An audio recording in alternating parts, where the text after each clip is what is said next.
Chapter 1. The New Puppy. My name is John Grogan, and I love dogs. When I was 10 years old, my father gave me my first dog. I called him Sean. Sean was my best friend.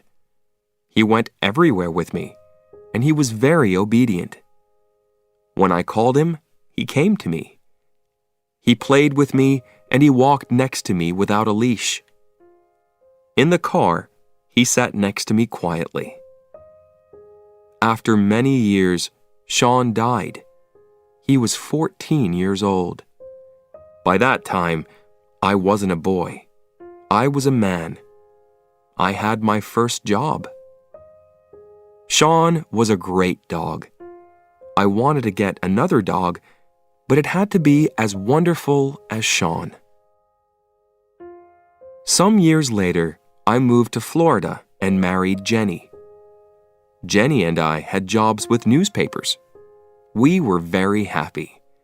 We were young and in love, and life was wonderful. One day, I bought a plant for Jenny. It was very large, with beautiful white flowers. Jenny loved it. Maybe too much. Every day, she gave it water. In the end, the plant got sick and died. Some days later, I woke up early. Jenny wasn't in bed. I found her at the table with a newspaper. She had a red pen in her hand. "Jenny," I said, "what are you doing?" She showed me the newspaper. It was open at a page of ads. "Look at this, John," she said. I saw an ad with a big red line under it. Beautiful Labrador puppies, 5 weeks old.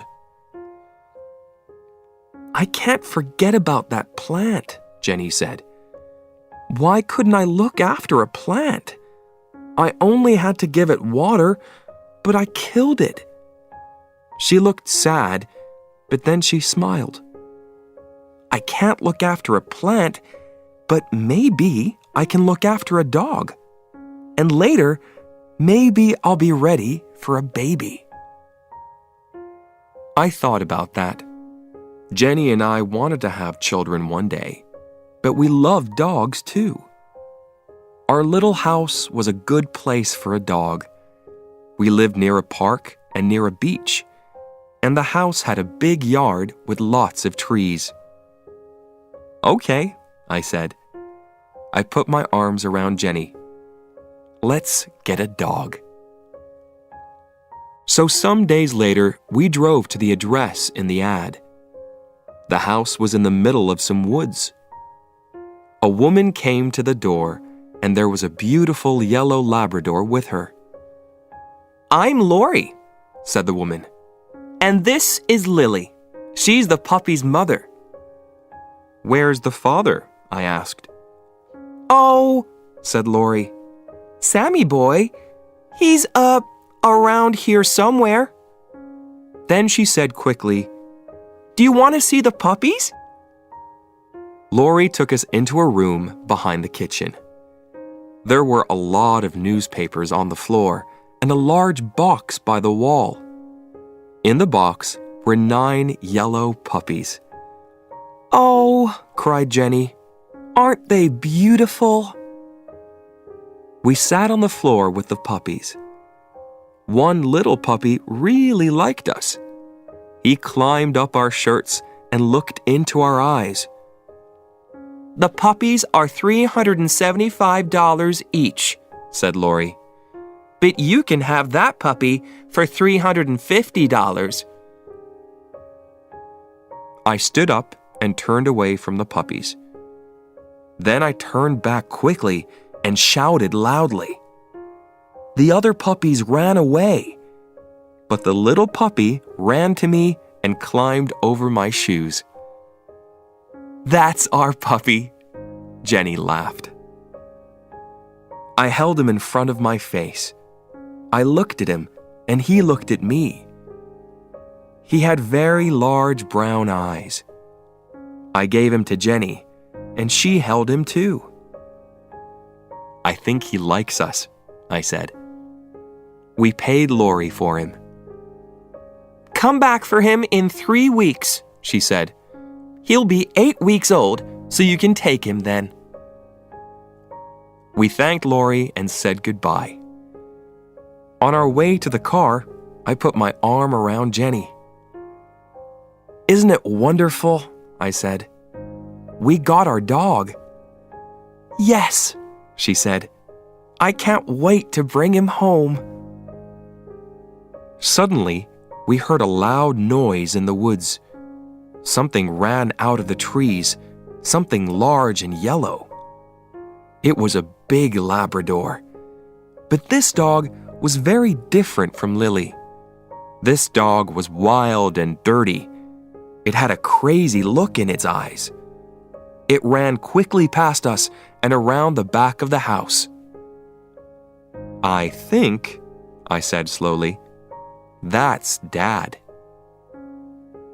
Jenny and I tried to think of a name for our puppy, but each of us liked different names. One morning, we heard a song by Bob Marley, the Jamaican singer, on the radio.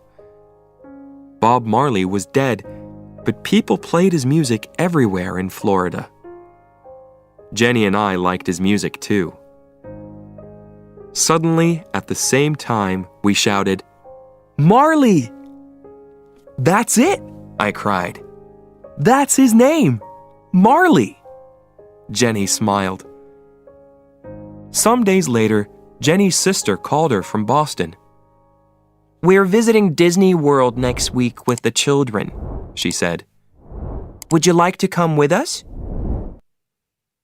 Jenny wanted to go to Disney World very much. "But I won't be here when Marley comes home," she said. "That's okay," I said. "I'll go and get Marley." A week later, Jenny left for Orlando. That evening after work, I drove to Lori's house. Marley was a very large puppy now. "He eats a lot," said Lori. "Are you ready for your new home, Marley?" I said. I used his name for the first time, and it felt right. Marley sat next to me in the car. He tried to climb on me, but each time he fell back on the floor. In the end, he climbed up and sat on me. He wagged his tail happily. When we got home, I took off his leash. Marley began to sniff. He went around the house and sniffed everything. Then he sat back and looked at me with his large brown eyes. I could read Marley's thoughts. This place is great, but where are my brothers and sisters? I took Marley to the garage next to the house. It was a warm, dry room. "Marley," I said, "this is your room now." I put some newspapers down on the floor. I put some playthings down too. Then I put some water in a bowl and made a bed from a large box. "You're going to sleep here," I said. I put Marley into the box. He looked sadly up at me. I went back into the house and closed the door. I stood and listened. I could hear nothing. Then I heard a cry, and then another cry. The cries got louder and louder. When I opened the door again, Marley stopped crying. I petted him for some time. Then I left again and closed the door. Marley started to cry again.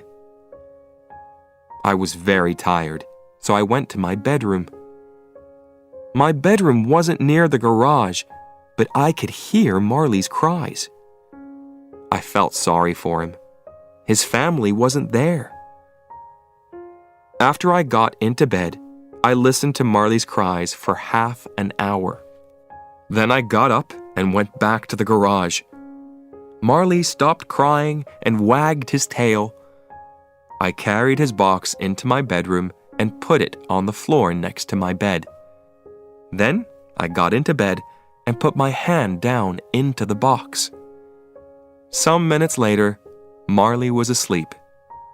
I slept too. Chapter 2. Life with Marley. For the next 3 days, I played with Marley. I lay on the floor and he climbed on me. He followed me everywhere and he tried to chew on everything. When Jenny came back from Disney World, she played with Marley too. She held him and petted him.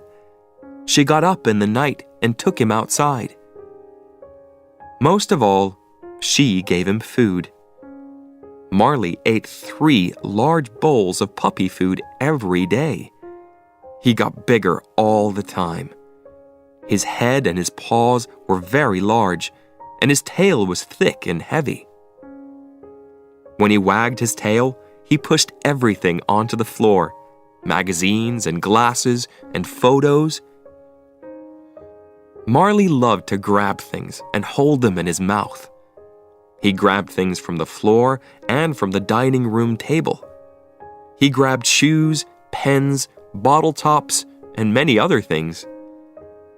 "All right, what have you got this time?" I asked.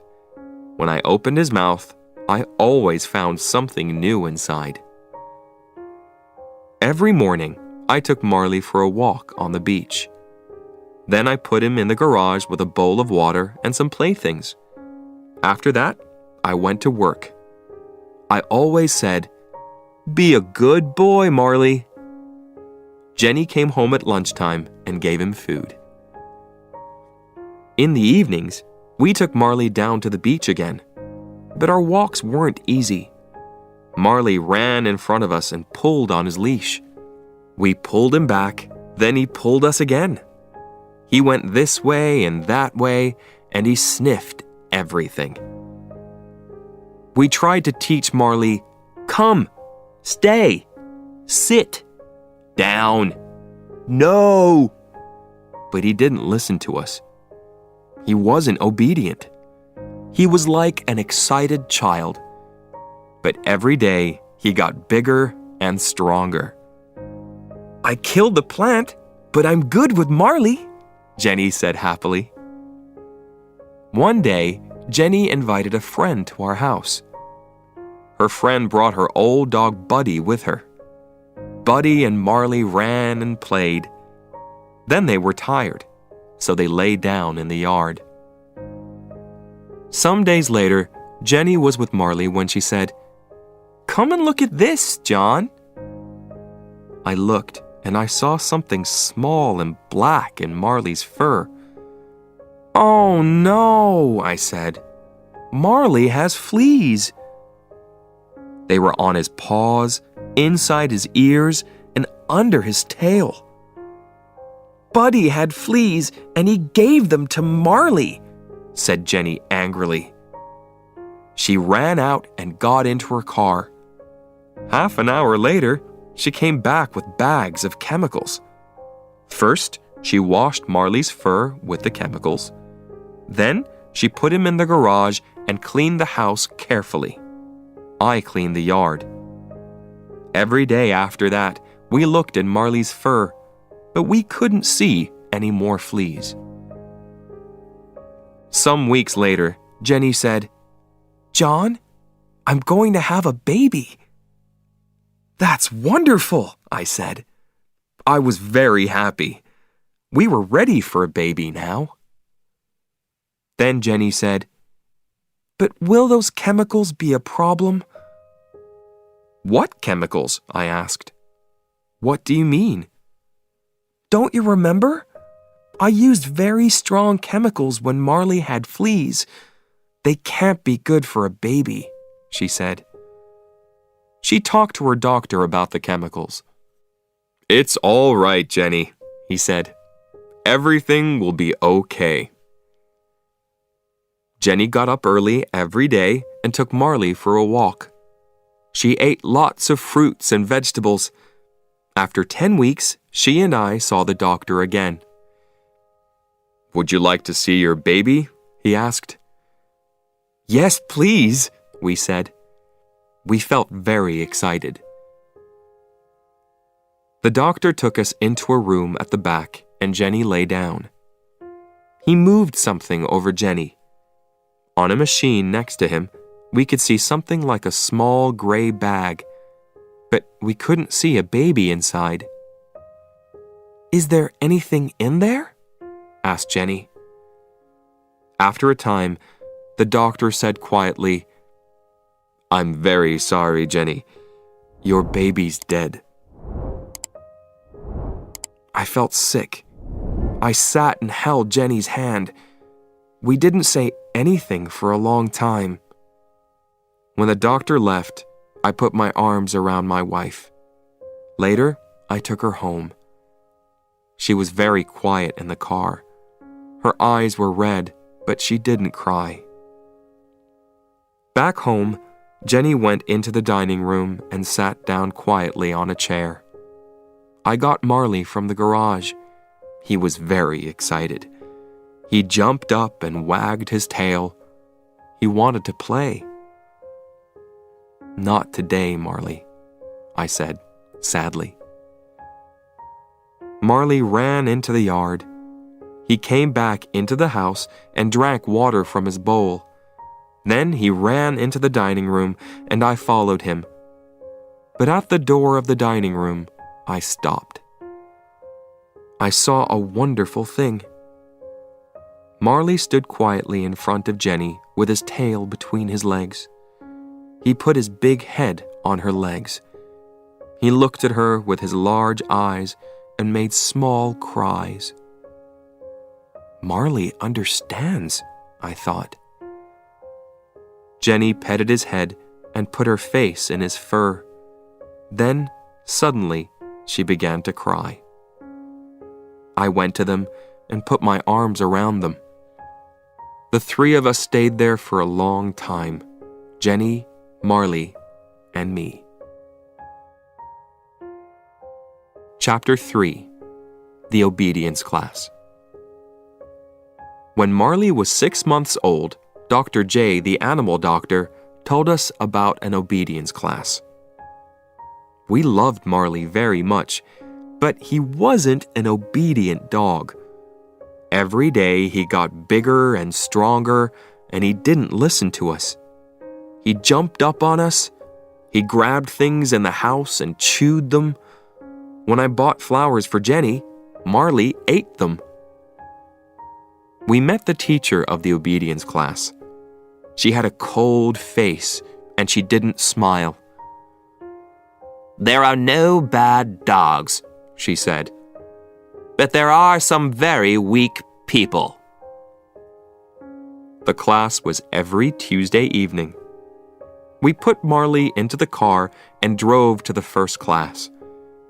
When Marley saw the other dogs, he got very excited. A party! He jumped out of the car. I ran after him, but I couldn't catch him. Marley sniffed every dog before I caught his leash. "Take that dog back to his place in the line," said the teacher. "Who is going to be his boss, you or your wife?" "I am," I said. "Me too," said Jenny. "No," said the teacher. "A dog can only have one boss." "Okay," said Jenny. "I'll do it." The other dogs sat quietly in a line. Jenny took Marley to his place. I stood and watched. Suddenly, Marley saw another dog at the end of the line. That dog looked interesting. He started to pull Jenny. She tried to stop him, but she couldn't. Marley was stronger than Jenny, so he pulled her to the other dog. Then he sniffed around it. "That dog thinks he's the boss," said the teacher coldly. She started to teach the class, "Sit," and "Down." "Sit," Jenny told Marley. But Marley didn't want to sit. He jumped up and put his paws on Jenny. After the class, the teacher said, "You have to be strong with that animal. You're the boss. Show him that." When we got home, Jenny said, "You can take Marley to the class next week." The next Tuesday, Marley and I went back to the class. Jenny stayed at home. In the car, I said to Marley, "I'm the boss. You're not the boss. I'm the boss. Do you understand?" But Marley only looked at me and wagged his tail. Then he tried to chew my hands. In this lesson, the dogs had to walk quietly next to us. It was a very important lesson for Marley. When he went for a walk with Jenny and me, he always pulled us. The teacher gave us chains. "Put the chain over your dog's head," she said. "When he pulls you, pull him back with it. It will hurt him, so he'll stop pulling." I tried to put the chain over Marley's head, but Marley, of course, got very excited. A new game! He grabbed the chain with his teeth. I tried again, but each time, Marley grabbed it. In the end, I got the chain over Marley's head and started to walk with him. When Marley pulled in front of me, I pulled him back with the chain, but then he pulled away again. "Here," said the teacher. "I'll show you." She took Marley's leash and started to walk with him. Marley pulled the chain, and the teacher pulled him back. But then Marley pulled the chain again. This new game was great. Then Marley saw me. He started to run to me, and he pulled the teacher after him. Marley was bigger and stronger than the teacher, so she couldn't stop him. She was very angry. After the class, the teacher said, "Your dog isn't ready for this class. He's too young. You can bring him back in 6 or 8 months." "Are you telling us that we have to leave the class?" I said. "That's right," she said. "You have to leave." Because Marley couldn't go back to the class, I started to teach him at home. But it was difficult. Marley wasn't a fast learner. We had another problem with Marley. In Florida, there were often thunderstorms. Marley was afraid of loud noises. He went crazy in a storm. He broke things and made everything dirty. After each storm, Marley quickly forgot about it. He was happy again and wanted to play. But in the next storm, the same thing happened. He was afraid, so he went crazy again. We talked to Dr. J about the problem. Dr. J was young and he understood dogs very well.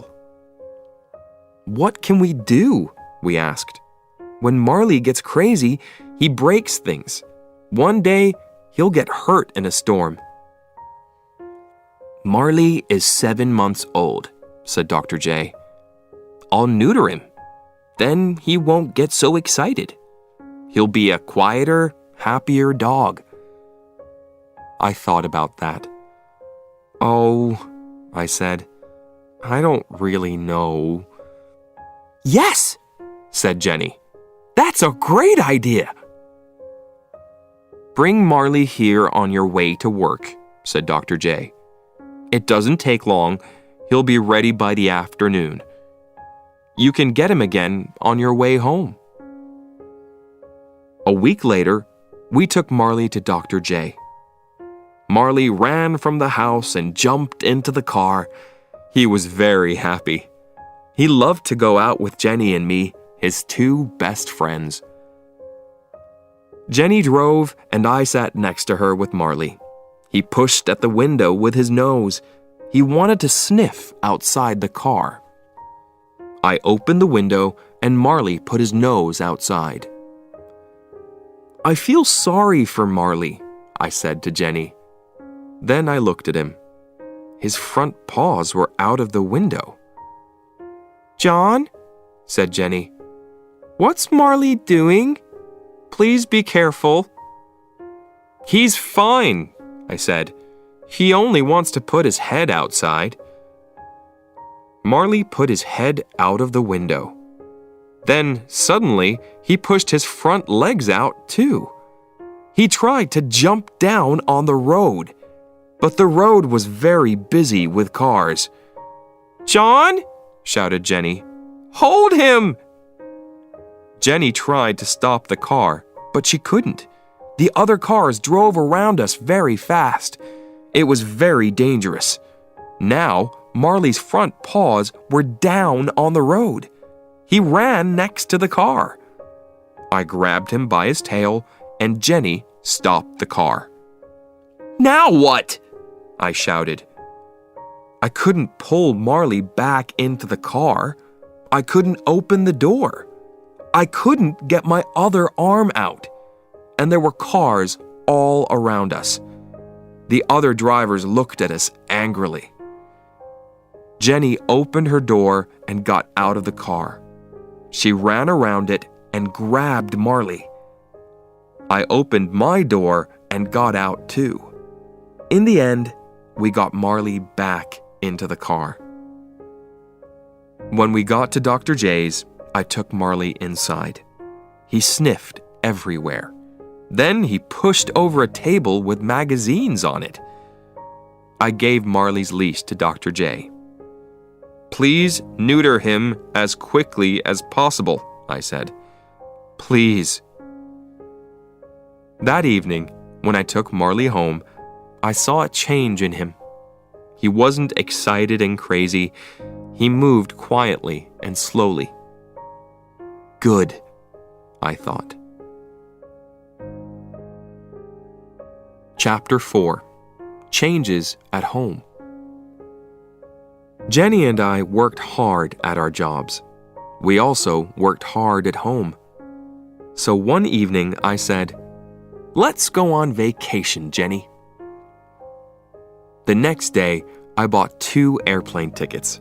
They were for a 3-week vacation in Ireland. "What are we going to do about Marley?" asked Jenny.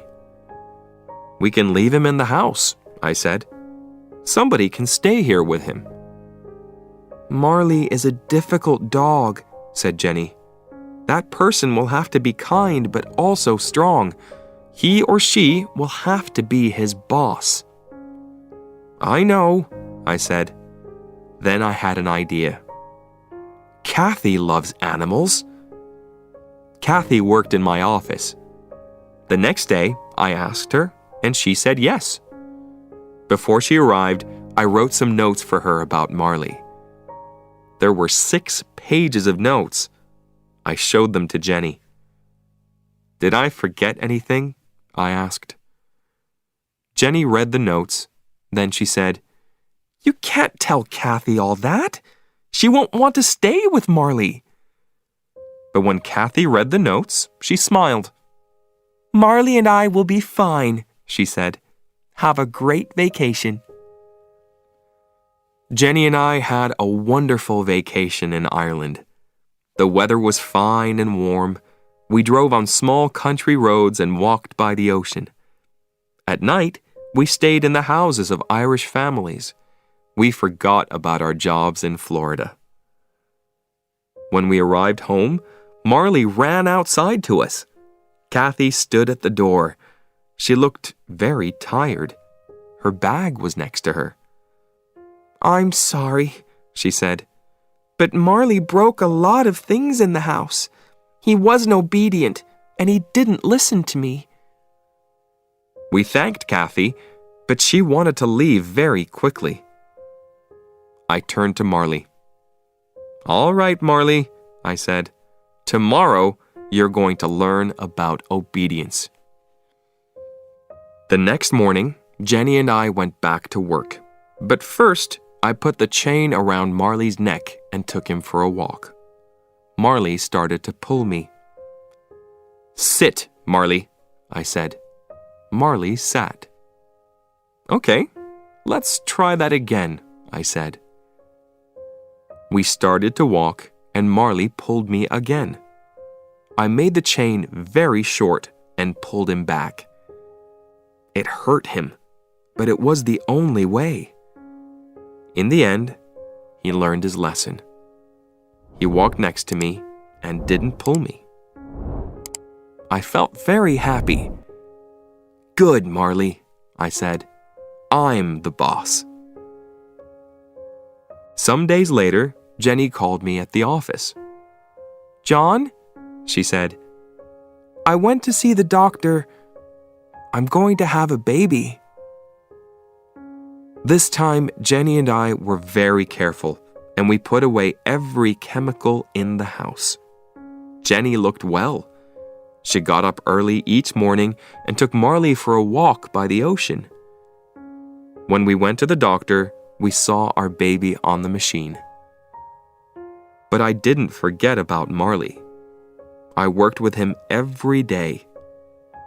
Marley was more obedient now, but he didn't listen to me all the time. He came when I called him, sometimes. In our yard, we had a fruit tree. Marley loved eating fruit, but it went through him quickly. His poop was everywhere in the yard. He ate a lot of other things too. These went through him and came out in his poop: toys, pens, and bottle tops. I bought Jenny a beautiful chain for her birthday. She loved it and she put it around her neck. But some hours later she cried, "My chain! Where is it? Maybe I didn't put it on right." "We didn't go outside," I said. "So it's here in the house." We looked in every room, but we couldn't find the chain. Suddenly Jenny said, "What's that in Marley's mouth?" I saw the end of a thin chain. "Oh no!" I cried. "Okay, Marley, it's all right. Come here now. Please give us the chain." But Marley only looked at us. Suddenly, he threw his head back. "He's eating the chain!" cried Jenny. I opened his mouth and pushed my hand down, but I couldn't find the chain. "We'll have to wait," I said. "The chain will go through Marley and come out in his poop." I gave Marley lots of fruit. We waited for 3 days. I followed Marley everywhere. When he pooped, I looked for the chain, but it wasn't there. On the 4th day, I found it. After I washed it, it was very clean. It had a beautiful shine. "That's wonderful," Jenny said. "It shines better than before." Jenny wore that chain for years. When I saw it, I always thought of Marley. Our son was born in St. Mary's Hospital in Palm Beach. We called him Patrick, an Irish name. "Things are going to change at home for Marley now," said Jenny. "Maybe he won't like the changes." I brought Jenny and Patrick home from the hospital. Patrick was asleep, and we put him on our bed. Then we went to the garage and brought Marley into the house. He followed Jenny into the bedroom, but he didn't see Patrick on the bed. Then Patrick made a small noise, and Marley's ears went up. Where did that noise come from? Patrick made another noise. Marley held up a paw, and Jenny and I watched him. What's Marley going to do? I thought. Marley jumped up onto the bed. I pulled him back quickly and held him. Patrick's eyes were very wide, but Marley didn't want to hurt Patrick. He sniffed all around him. Now Marley had a new best friend. When he was near Patrick, he wasn't wild and crazy. At night, he slept under Patrick's bed. 6 months later, Patrick started to move around. Marley lay on the floor and Patrick climbed over him. Sometimes Patrick pulled Marley's fur, but Marley lay quietly and didn't move. We were parents now, and we were happy. We had our wonderful baby. We had our dog. We had our house by the ocean. Life was good. Then, when Patrick was 9 months old, Jenny said, "I'm going to have another baby." Chapter 5. Difficult Days. Sometimes, bad things happened in our street. One night in October, Jenny and I were in bed. Marley lay on the floor next to me. Suddenly, I heard a cry, the cry of a girl. It came from the street outside. I felt afraid, but I jumped out of bed. "Come with me, Marley," I said. "Please, John, don't go out there," said Jenny. "Call the police," I said. "I'll be careful." I held Marley by the end of his chain. The girl cried again. We went outside, and a man ran away down the street. 2 young men ran to me. "Go and stay with the girl," they shouted. "Help her. We're going after the man." I ran to the girl. She was my neighbor's daughter, Lisa. She was 17 years old. Her shirt was red and wet. "What happened?" I asked. "I was in my car," she said. "A man got in and put his hand over my mouth. He said, 'Don't make a noise.' But I did, and he cut me with his knife." I held Lisa in my arms. "It's going to be all right," I said. But I didn't really think that. Lisa's face was gray, and she was very weak. I looked at Marley. He stood and looked down the street. He looked strong and ready for a fight. Nobody could get past him. Some minutes later, the police arrived with doctors, and they took Lisa away. A policeman asked me questions. Then I went home with Marley. Jenny met us at the door. "Marley was a different dog tonight," I said. "Nothing can hurt us when he's with us." I looked at Marley. "You did well tonight," I said. Lisa didn't die. She got well again. But I never forgot that night. One night, when Jenny and I were in bed, she said, "John, I think the baby is coming. Please call the doctor." Something's wrong, I thought. It's too early for the baby. I took Jenny to the hospital. "Your baby is too small," the doctor said to her. "We have to stop him coming out. You'll have to stay in the hospital." Jenny was in the hospital for 12 days. I stayed at home with Patrick and Marley. I did the housework, I cooked and washed clothes. In the evenings, I was very tired. Marley sat and looked at me sadly. I could read his thoughts. "I don't understand.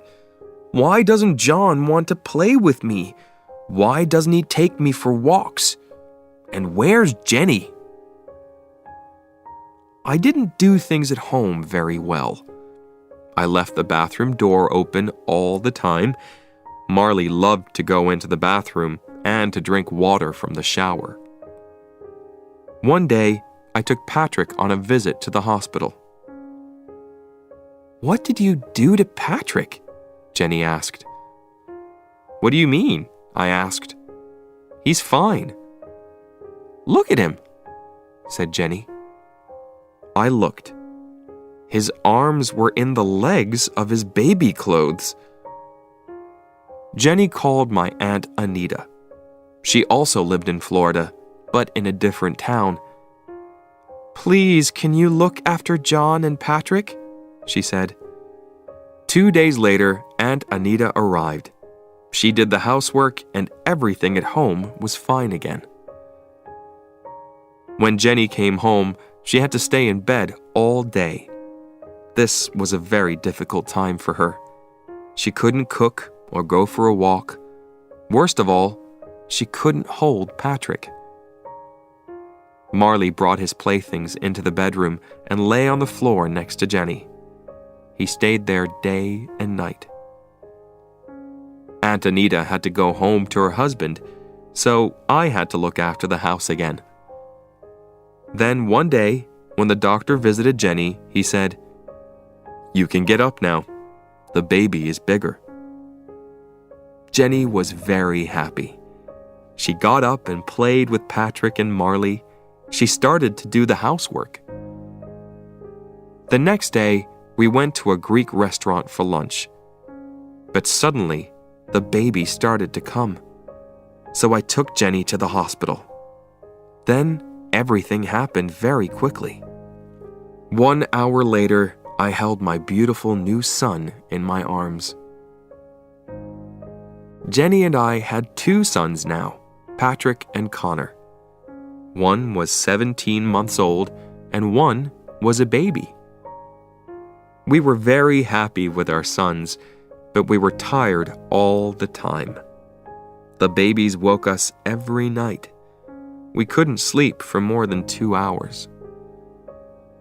Connor had problems with Jenny's milk. After he drank, he was sick. So Jenny was very sad. "What's wrong with me?" she said. "Connor doesn't like my milk. Maybe I'm not a good mom." She started to get angry quickly. She didn't get angry with Patrick and Connor, but she was often angry with Marley and me. Marley could do nothing right.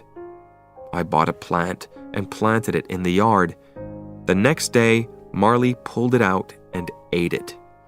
Then, he broke a door in the house. He went crazy when there was a thunderstorm. One day, when I got home from work, I found Marley with Jenny. Jenny was very, very angry. "Why do you break everything?" she shouted. "You're a very bad dog."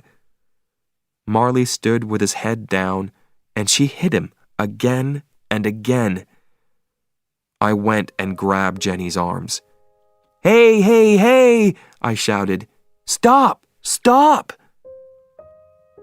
I looked into Jenny's face, but the look in her eyes was new to me. Her face was the face of a stranger. "Get him out of here," she said. "Get him out of here now." I opened the front door and Marley ran outside. When I turned back for his leash, Jenny said, "You have to find Marley a new home." She couldn't mean it. She loved this dog. I walked out of the door. Marley ran and jumped around. He wasn't hurt. I took Marley into the street and said, "Sit." He sat. I put his chain over his head with the leash. Then I took him for a very long walk. When we got home, Marley was very tired. I took off Marley's leash and he ran to his bowl. The water went everywhere on the floor. I cleaned it. Jenny sat in a chair with Patrick and Connor. When I walked past her, she said quietly, "I want that dog to leave." I felt very sad. Marley was my friend, and I loved him. I didn't want to find a new home for him. But I also had a wife and 2 small children. I had to think about them. I talked to my friends and neighbors about Marley. "Do you want a Labrador?" I asked, but nobody did. I looked in the newspapers. They were full of ads from people with dogs, and a lot of the ads were for Labradors. These people paid a lot of money for their dogs, I thought, but now they're looking for new homes for them. Maybe Labradors are too difficult, too big and strong. Marley wasn't an easy dog. He wasn't obedient, and he broke things. But we brought him to our home when he was a puppy. He loved us, and we loved him. He was our dog. I took Marley back to the obedience class. A different teacher was there now. This time things went better. I said, "Sit," and Marley sat. I put the chain around his neck, and he walked quietly next to me. I said, "Stay," and he stayed. I walked away from him, but he didn't move. Then I turned and said, "Come." Marley ran quickly to me. "Good boy, Marley," I said. "Good, good, good boy."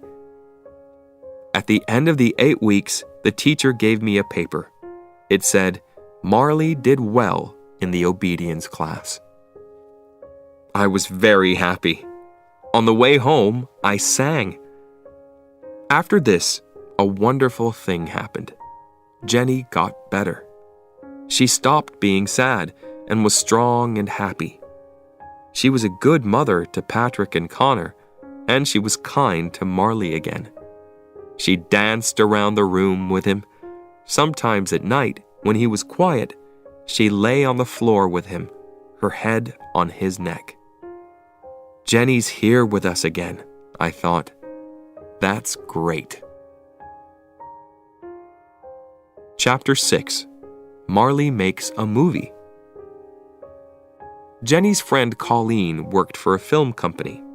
One day, Colleen called Jenny.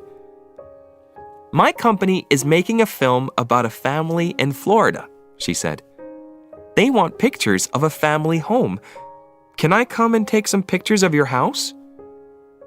Colleen came and took photos of our home and the children, and of Marley too. She showed them to her boss, Bob Goss. Some days later, Jenny called me at work. "Bob Goss is making a movie about a family with a dog," she said excitedly. "So he's looking for a dog, a big family dog. He saw Colleen's photos and he's interested in Marley." "Really?" I said. "You mean Marley? Our Marley?" The next day, Colleen came to our house and took Marley to her boss. 2 hours later, she brought him back again. "Marley was great," she said. "Everybody loved him." Some days later, the company started filming. "Bring Marley to the Gulfstream Hotel at 9 o'clock, Bob Goss told us. We put the children and Marley into the car and drove to the hotel. A lot of people stood outside. The police were there too. One of the policemen looked inside the car. He saw Jenny, 2 small children, and a large dog. "You can't come this way," he said. "You have to turn back." "But we're with the film company," I said. "Our dog is in the movie." "Really?" the police officer said. Then he looked at a paper in his hand. "You have the dog?" Marley's name was on the paper. "I have the dog," I said. "Marley the dog." "Oh," said the policeman. He turned to another policeman and shouted, "He has the dog! Marley the dog!" Then he turned to us again. "You can come in," he said. I felt very important. Marley was famous. The cameraman started to film Marley, but Marley wasn't obedient. He ran and jumped. He chewed through his leash. "Cut! Cut! Cut!" shouted Bob Goss. At the end of the day, we took Marley home. "Marley," I said sadly, "you're not going to be famous." But the next day, the film company called again. "Please bring Marley back here," they said. When we got back to the hotel, Bob Goss said, "On film, Marley was great." Marley had a very good time with the people in the film company. Everybody played with him and petted him. After 4 days, the cameraman stopped filming. "Call us after 8 months," said Bob Goss. "The movie will be ready then." After 8 months, we called the company. The name of the movie was The Last Home Run, but we couldn't learn anything about it. I called the company again and again. 2 years later, I was in a store, and there were a lot of movies on the shelves. Suddenly, I saw The Last Home Run, Marleys Movie. I bought it and took it home. "Come and watch this," I shouted to Jenny and the children. We saw Marley in the movie. He was only there for 2 minutes, but it was very exciting. We all laughed and cried. "We're famous!" shouted Patrick. Marley's name came at the end of the film. In big letters, it said, "Marley the dog." Sometime later, we said goodbye to our home in West Palm Beach. The place got more and more dangerous, and our house was too small for 2 children and a large dog. So we moved to a bigger house in another city, Boca Raton. A lot of rich people lived in Boca Raton. They had expensive cars, big houses, and beautiful clothes. There were many good things about our new house. Near the house was a small park, but best of all, it had a pool. We all loved the pool, but Marley loved it most. He jumped in with me and climbed on me. But there was a problem with the garage in our new house. It had no windows, and it got very hot in summer. So we couldn't put Marley in it when there was a thunderstorm. I took Patrick and Connor to the pet store, and we bought a strong cage for Marley. We put it next to the washing machine. I put some food in the cage. "Come here, Marley," I called. Marley went inside, and I closed the door of the cage after him. He lay down on the floor and chewed his food happily. "This is going to be your new home when we're away," I said. That evening, we went out for dinner. Before we left, I opened the door of the cage. Marley walked inside, and I closed the door. "Be a good boy, Marley," I said. We had dinner in a restaurant, then we went for a walk. "This is great," said Jenny. "We can forget about Marley. We know he's fine in the cage." She smiled happily. We went home and walked to the front door. I looked at the window next to it. Something was there, in the window. Something black and wet. It was Marley's nose. "What's that?" I said. "How could... Marley?" When I opened the front door, Marley ran to us happily. Everything in the house was fine. Then we looked at the cage. The door was open.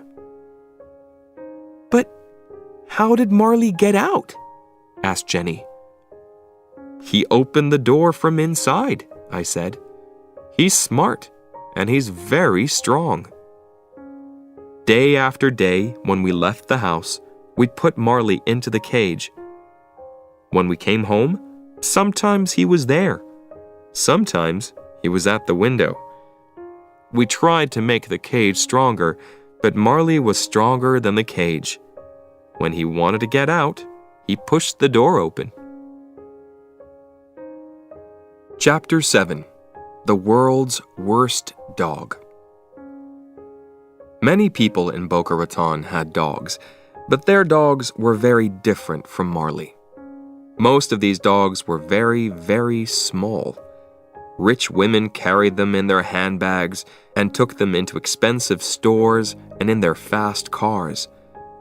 Marley wanted very much to be friends with these small dogs, but the dogs didn't want to be friends with Marley. The weather in Boca Raton was very good, so lots of restaurants had tables and chairs outside. Customers brought their dogs with them to the restaurants. People ate their food or drank coffee, and their dogs lay quietly on the ground. One Sunday afternoon, we went out for lunch. We parked our car and walked up and down the street. Many other people were out with their dogs too. Marley walked next to me on his leash. We found a restaurant and sat down outside. I put Marley's leash around one of the legs of the strong, heavy table. The waiter came and we asked for some drinks. Then Jenny held up her glass happily. "To a beautiful day with my beautiful family," she said. Suddenly, our table started to move. It moved quickly between the other tables and the other customers. What's happening? I thought. Then I saw a small white dog across the street. "Marley's going to that dog," I shouted. "We have to stop him." We jumped up and ran after Marley and the table. "Sorry, sorry, sorry," we shouted to the other customers. I ran and grabbed the table. Jenny grabbed it too. We held it and it stopped moving. I turned around and saw the faces of the other customers. Everybody looked at us with their mouths open. We carried the table back to its place and a waiter came. "I'll get some more drinks for you," he said. "No," said Jenny. "We'll pay for our drinks and leave." Jenny and I had another baby. This time it was a girl, and we named her Colleen. When Colleen was 2 months old, I had my 40th birthday. I wanted to do something exciting on my birthday, but it was a very quiet day. When I arrived home from work, Jenny was tired. By 8:30, all 3 children were asleep, and Jenny was too. I felt a little sad. I took a drink outside. I sat and looked at the ocean. Marley lay on the ground next to me. I thought about my life. Then I thought about Marley. He wasn't a puppy now. He was 6 years old. But he loved life, and he was very happy. "Marley," I said, "it's only you and me tonight." I held up my glass. "We're not young, but we're having a good time." Some days later, my friend Jim called me. "Let's go out for a drink on Saturday," he said. Jim came for me at 6 o'clock and we went out to a bar. We talked and laughed. Then the barman called out, "Is John Grogan here? There's a phone call for John Grogan." It was Jenny. "The baby's crying," she said. "Can you come and help me?"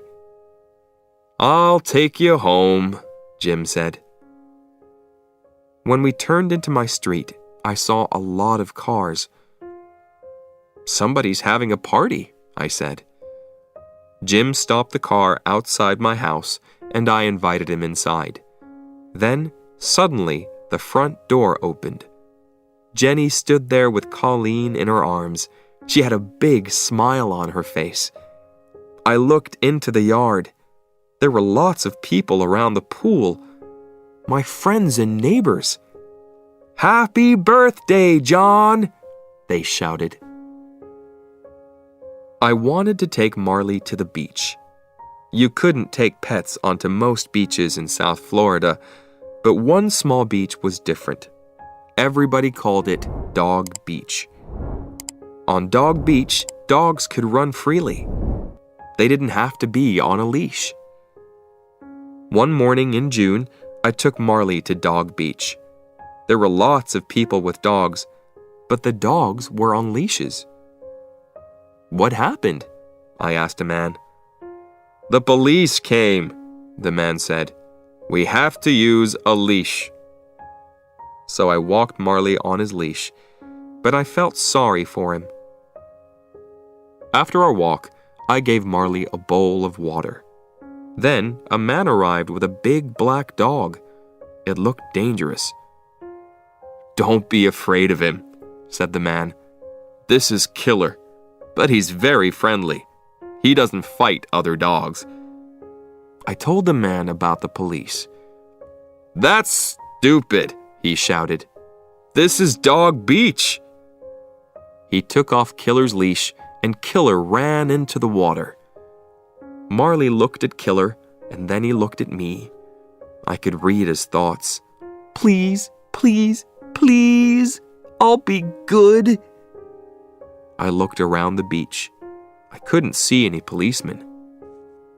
I took off Marley's leash and he ran into the ocean after Killer. Marley and Killer played happily in the water. Other people watched them. Then they took off their dogs' leashes too. The dogs ran into the water. But then Marley started to drink from the ocean. "Stop that, Marley!" I cried. "You'll be sick!" But Marley didn't listen to me, and he didn't stop drinking. Then he started to turn around in the water. "Oh no," I thought.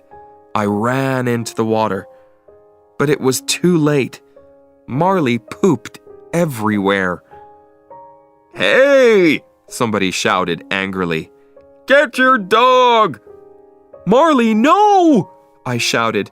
I could feel everybody's eyes on me and on Marley. "No, Marley, no! No! No! No!" Marley's poop was everywhere. The other people grabbed their dogs. Marley came out of the dirty water and looked at me happily. But we had to leave. "That wasn't nice," the man with Killer said. "Sorry," I said. I put Marley's leash on him. Other dogs didn't drink water from the ocean. Marley wasn't a bad dog, but sometimes he did stupid things. "What's wrong with you, Marley?" I said on the drive home. "Sometimes you're the worst dog in the world." I never took Marley to the beach again. Chapter 8. We Moved North. When Colleen was 2 years old, I got a job with a magazine in Pennsylvania, in the northeast of the United States. We were ready for a change from Florida. There were too many people and cars. The weather was always hot, with a lot of thunderstorms. We wanted to live in a quiet place in the country. We wanted to see summer, winter, spring, and fall. Most of all, we wanted to see snow. Our new home was very beautiful. There was a small river near our house, and there were woods all around it. Marley was very happy. He loved playing in the woods and running after small animals. 3 weeks after New Year, it snowed. The children were very excited because it was their first time. We put on warm jackets and ran outside. Marley followed us. Marley was very funny in the snow. He fell down all the time. Snow lay on his fur and his face. I could only see a black nose and 2 brown eyes. I could read his thoughts. "I don't understand. What's this? It feels so cold and wet." But then Marley jumped up again. He ran around the yard and jumped through the snow. The children laughed happily, and Marley was happy too. We had a great time. It was almost the end of our first winter in Pennsylvania. We were very happy in our new house. But Marley was 9 years old now. He moved more slowly, and he slept for most of the day. Sometimes, when I took him for a walk, he got very tired. His fur in many places was gray, not yellow. Life with Marley wasn't easy. He cost us a lot of money. He ate a lot of food, and he broke a lot of our things. We could never change him. We knew that. But he was one of our family. He loved us, and we loved him. That spring, I said to Jenny, "Let's get some farm animals." "Okay," she said, "but we don't have a place for big animals. Let's get some chickens. Then we can have eggs every day." Jenny talked to one of the moms at the children's school. Donna lived on a farm. She gave Jenny 4 baby chickens. The chickens lived in a box in the kitchen. They ate and pooped. Then they ate some more, and they got bigger. One morning, I woke up early when I heard a call from downstairs. "Cock-a-doodle-doo!" I woke Jenny up and asked, "What's that noise?" "Oh," she said, "I don't know." She turned over and slept. Every morning, the chickens made a lot of noise. Sometimes they made loud noises very near Marley. Marley was usually afraid of loud noises, but he didn't move away from the chickens. That's strange, I thought. Can't Marley hear the chickens? One afternoon, when Marley was asleep in the kitchen, I walked up behind him. "Marley," I said, but Marley didn't move. "Marley," I said again. Nothing. "Marley!" I shouted. Marley turned. He stood up and wagged his tail. "Oh no," I thought. Marley can't hear. But Marley could hear some things. When we put food in his bowl, he always heard the sound of his dinner. He ran in from the next room. Marley was always hungry. He ate 4 big bowls of dog food every day, and he also ate our food. Labradors are big dogs, and Marley was a very large Labrador, but he never got fat.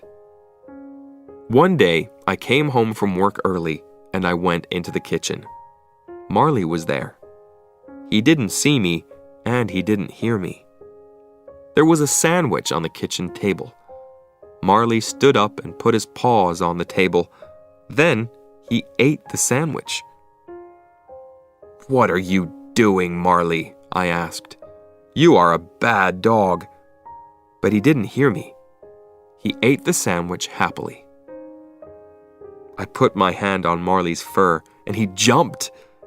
When he saw me, he lay down on the floor. He looked up at me, and I started to laugh. I couldn't be angry with Marley. He was old now, and he couldn't hear. I couldn't change him. The chickens weren't afraid of Marley, and he never tried to catch them. They walked around the yard, and Marley went with them. Chapter 9. Marley Gets Older. Jenny and I had a good life. Our children were young. We felt young, too. But when we looked at Marley, we saw many changes. The years went past, and he was 12 years old.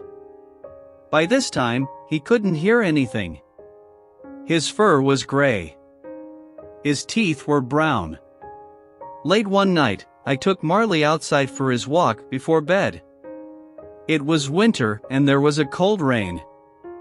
I went back into the house for my jacket.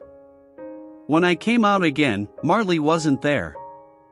I looked for him everywhere, but I couldn't find him. I went back inside. Then I walked upstairs and woke up Jenny. "I can't find Marley," I said. "He's out there in the rain." Jenny pulled on her jeans and shoes, and we went outside again. I walked slowly through the woods and called for Marley. Jenny went a different way. We were very wet and cold. "Let's go home and get warm," I said. "I'll get the car and come out again." We walked back to our house. Suddenly, we saw Marley. He stood outside the house, out of the rain. When he saw us, he was very happy. I felt angry with him, but then I was happy, too. I brought him inside and dried him. Marley was very tired. He went to sleep and woke up at noon the next day. Marley couldn't see well now. His fur started to fall out, too. Jenny cleaned the house every day, but his hairs were everywhere. But Marley's biggest problem was his hips. They hurt him a lot and he couldn't move quickly. He couldn't climb the stairs easily. But he tried to follow us everywhere. Marley had good days and bad days. One spring evening, I took him for a short walk around the yard.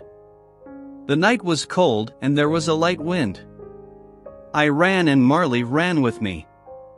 "Marley," I said, "you're a puppy again."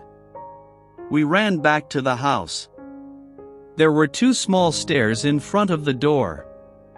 When Marley tried to climb the stairs, he fell down.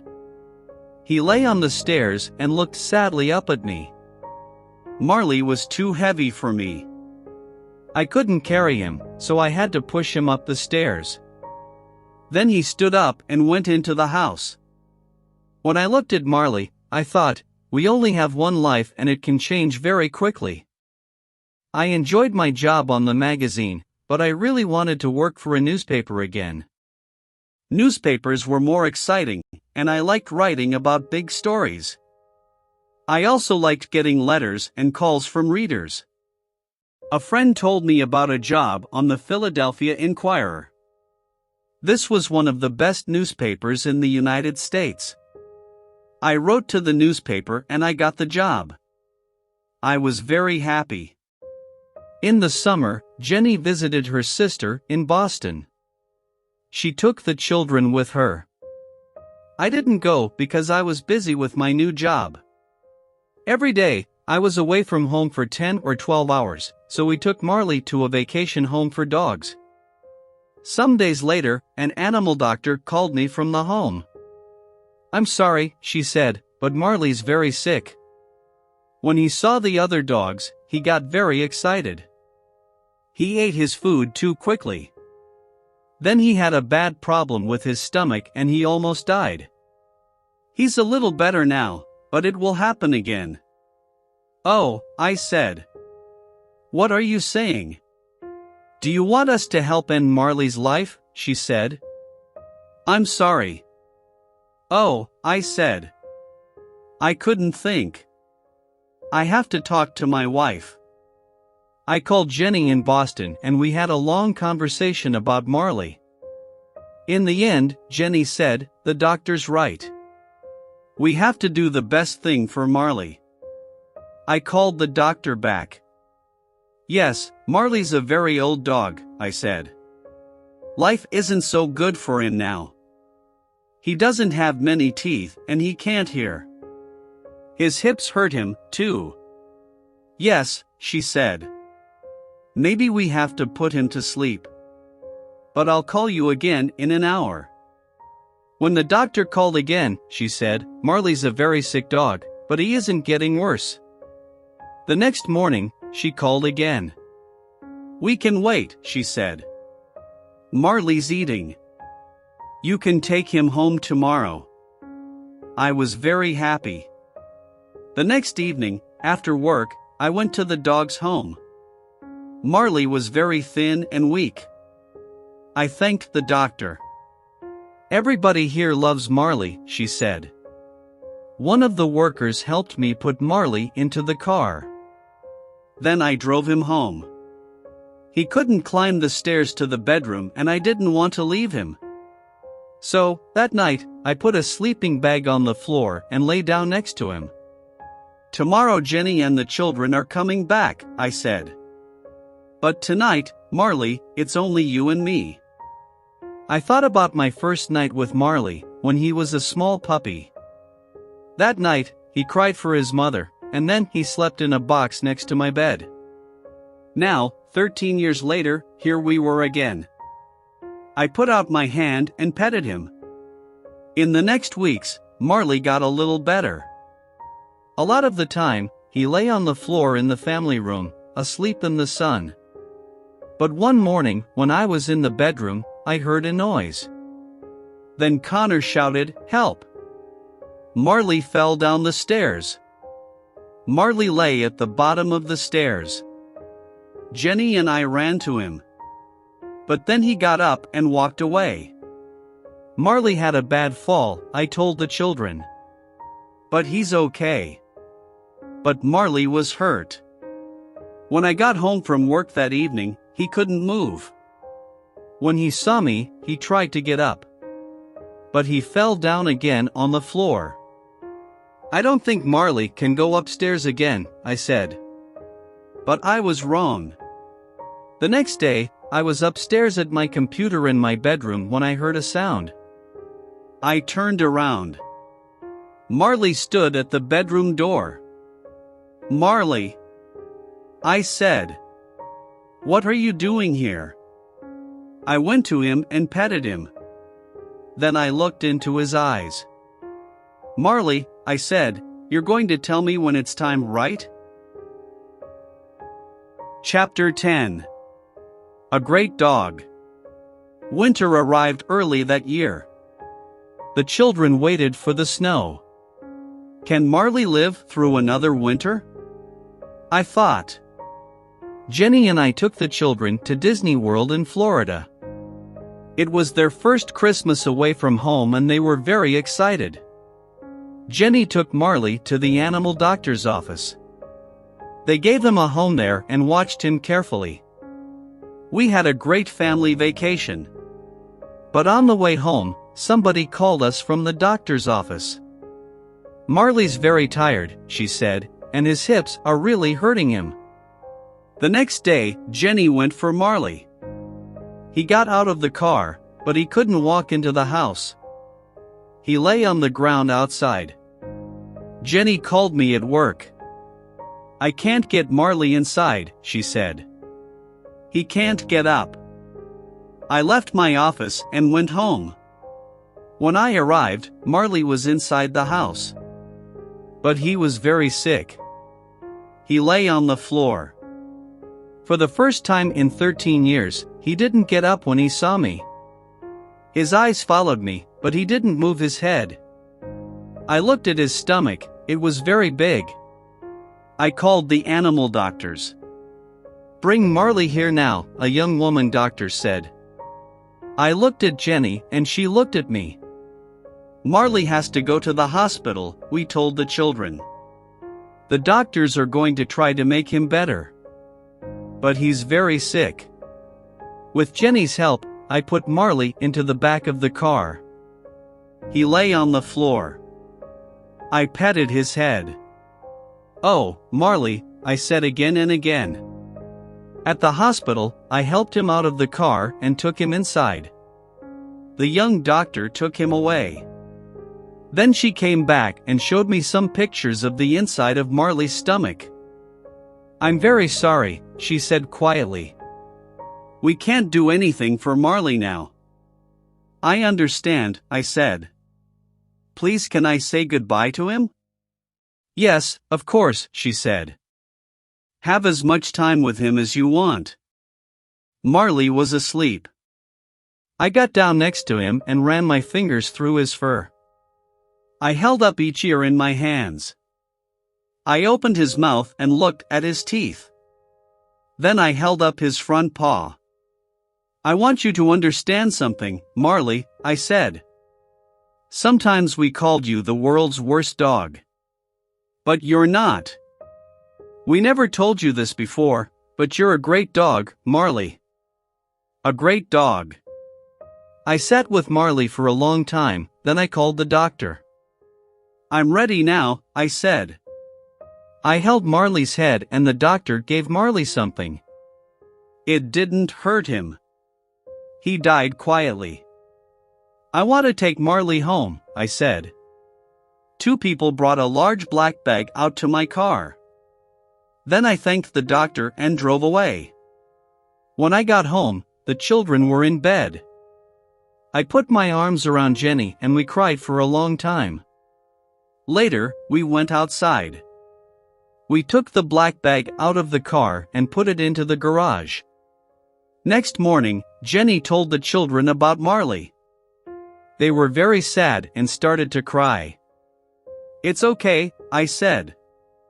When you have a dog, this always happens. Dogs don't live as long as people. Connor made a picture and wrote a letter for Marley. To Marley. I loved you all my life. You were always there when I wanted you. Your brother, Connor Richard Grogan. Colleen made a picture of a girl with a big yellow dog. She wrote under the picture, I will never forget you, Marley. I found a very good place for Marley, in the ground under 2 big fruit trees. I put the black bag in the ground, and Jenny and the children watched. After I finished, everybody said, we love you, Marley. Then we went back to the kitchen and told stories about Marley. Sometimes we laughed and sometimes we cried. The next days were very difficult. The house was very quiet. When I came home at night, there was no Marley. Jenny cleaned the house, but his fur was everywhere. One morning, when I put on my shoes, I found some of Marley's fur inside them. Marley was my dog for 13 years. He wasn't an obedient dog, but he was important in my life. I wanted to tell other people about him. So I wrote about him in my newspaper. Nobody called Marley a great dog or a good dog, I wrote. He was wild and crazy. He had to leave obedience school. He chewed things, and he wasn't very intelligent. But he understood people's feelings, and he was very good with children. A person can learn a lot from a dog. Because of him, I listened to my feelings. Because of him, I enjoyed winter's sunlight and the snow and a walk in the woods. Because of him, I can be a good friend. A dog can show us the important things in life. A dog isn't interested in fast cars or big houses or expensive clothes. Give a dog your love, and he will give you his. Many people read about Marley in the newspaper. Animal lovers called me and wrote to me. They wrote to me about their love for dogs. They wrote about their feelings when their dogs died. Many people wrote funny stories about their dogs. Some people wrote, Marley wasn't the worst dog in the world. My dog's the worst dog in the world. I began to feel better. I took the letters home and showed them to Jenny. She laughed, too. Winter came to an end and it was spring. Our yard was full of flowers. I didn't think about Marley all the time. When I thought about him, I usually remembered the happy days. In many ways, life without a dog was easier. The house and the yard were clean. We could enjoy going out to dinner. But something about our family wasn't right. One morning, Jenny showed me the newspaper. Look at this, she said. It was an ad for a dog. I saw a photo of a big yellow Labrador. I looked at the photo, then I looked again. That's Marley. I said. It isn't Marley, said Jenny. Look. Under the photo was the dog's name, Lucky. I read. I'm looking for a new home and a new family. I want a quiet home, because I'm a little wild. We read the ad and looked at the photo again. We didn't say anything for some time. Then I said, we can go and look at him. Yes, said Jenny. Why not?